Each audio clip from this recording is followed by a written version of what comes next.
galerinha, tudo bem com vocês? Bom, espero que sim. Sejam bem-vindos ao nosso canal Manidia. Estou aqui para ajudar vocês nas análises de redação do Enem de 2015. Bom, galerinha, antes da gente fazer as análises de redação do Enem de 2016, queria ler essa redação aqui do Enem de 2015, que eu achei muito interessante para vocês analisarem como que o candidato estruturou direitinho, né? O contexto histórico. Foi muito interessante a redação dele. Deixa eu colocar aqui para vocês. A gente está tirando do site do G1, né? E essa redação é do Richard Wagner Caputo Neves. Olha só que interessante. Foi do tema, né? Desculpa. Foi do tema a persistência da violência contra a mulher, né? No Brasil. E eu achei interessante demais a redação dele. O jeito que ele elaborou, que ele articulou os argumentos dele foi muito bacana. Aí ele colocou assim, né? O Richard, desculpa. Aí ele colocou assim o título, né? Da teoria à prática. Olha só, um título bem interessante também. Beleza. Na introdução dele, ele diz o seguinte: desde o Iluminismo, já sabemos ou deveríamos saber que uma sociedade só progride quando um se mobiliza com o problema do outro. No entanto, quando se observa a persistência da violência contra a mulher no Brasil, ou seja, ele voltou ao tema, que é exatamente a persistência da violência contra a mulher no Brasil. Aí ele colocou, em pleno século XXI, percebe-se que esse ideal iluminista, ou seja, ele já está usando o iluminismo, olha só que bacana, né? Contexto histórico, é verificado na teoria e não desejavelmente na prática.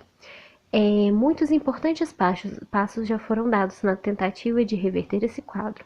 Entretanto, para que seja conquistada uma convivência realmente democrática, onde serão analisadas as verdadeiras causas desse mal. Aqui ele não colocou explícito, né, os argumentos dele.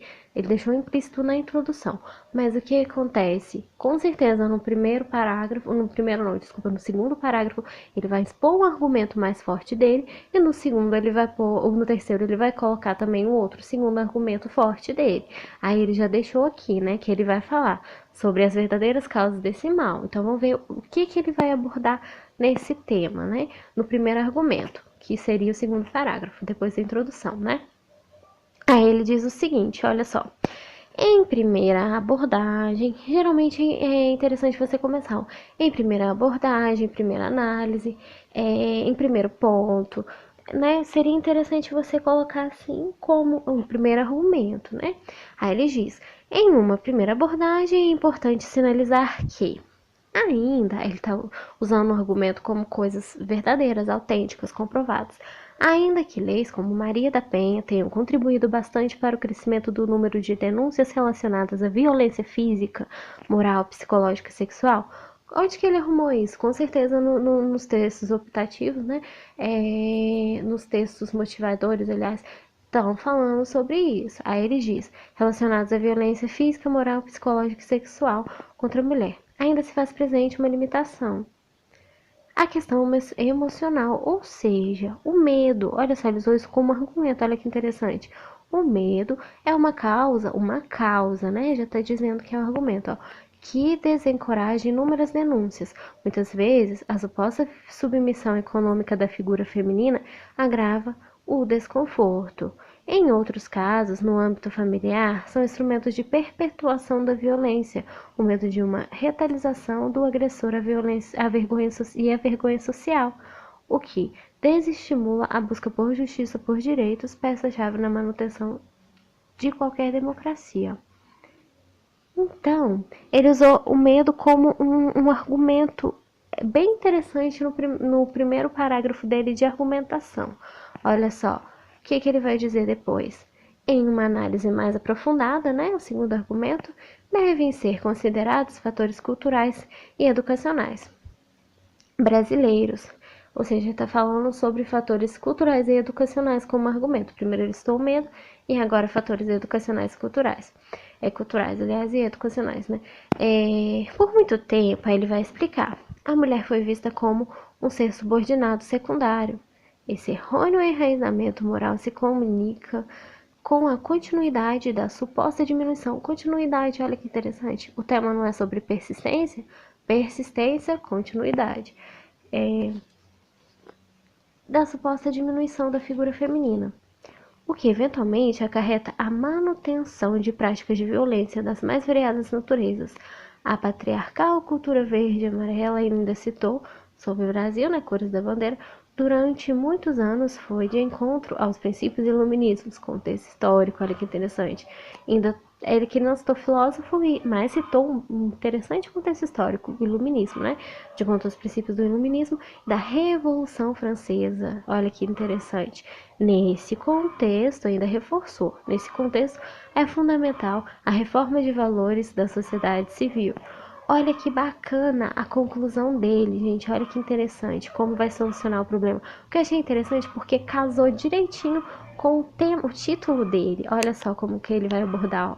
Torna-se evidente, portanto, que a persistência, voltando no tema, né, da violência contra a mulher no Brasil é grave e exige soluções imediatas e não apenas um belo discurso. Olha que interessante, porque ele voltou no título dele. Ele diz da teoria à prática. Aqui ele está dizendo não apenas um belo discurso, ou seja, devem ter atitudes para se tomar alguma atitude, né? Aí ele diz assim, ó, não apenas um belo discurso, ao poder. Aí quem vai solucionar? Quem? Como? De que forma? O poder judiciário cabe fazer valer as leis já existentes, oriundos de inúmeros discursos democráticos. A mídia, por meio de ficção engajadas, deve abordar a questão instigando mais denúncias, cumprindo assim o seu comportamento, o seu importante papel social. A escola, instituição formadora de valores, junto a ONGs, devem promover palestras a pais e alunos que discutam essa situação de maneira clara e eficaz. Olha só essa parte que interessante, que ele reforçou mais ainda o tema, né? O título dele, né? Olha aqui, ó. Talvez dessa forma a violência contra a mulher se faça presente apenas em futuros livros de história e a sociedade brasileira possa transformar os ideais iluministas em prática e não apenas em teoria. Ou seja, ele concluiu direitinho com o próprio título que ele pôs, né? Ele reforçou que não apenas em teoria, que futuramente, com esse problema solucionado, que a violência contra a mulher possa ficar somente em livros, né? E que não apenas em teoria, né? Que ela fique apenas nos livros, que esse problema seja solucionável, né? E que futuramente não exista mais. Então isso é bem interessante. Ele usou, articulou de forma bem coerente, bem coesa e soube direcionar a sua ideia, né? Com convicção. Foi muito interessante. Bom, espero ter ajudado. Viu como que não é difícil, gente? Basta vocês mostrarem de forma clara o que vocês querem dizer, né? Ele citou aqui coisas interessantes como conclusão, né? E a redação dele inteira. Então, obrigada aí, Richard, né, pela sua redação. Espero ter ajudado. Curtam e compartilhem. E te vejo nas próximas análises de redação. Agora a gente vai para as redações do Enem de 2016, mas eu achei bem interessante. Inclusive, está disponível no site do G1, viu, gente? Estou recomendando, se vocês quiserem, dê uma lida, que tem bastante redação bacana lá. E eu gostei de divulgar aqui no canal para vocês. Te vejo nas próximas análises. Beijinhos e até a próxima.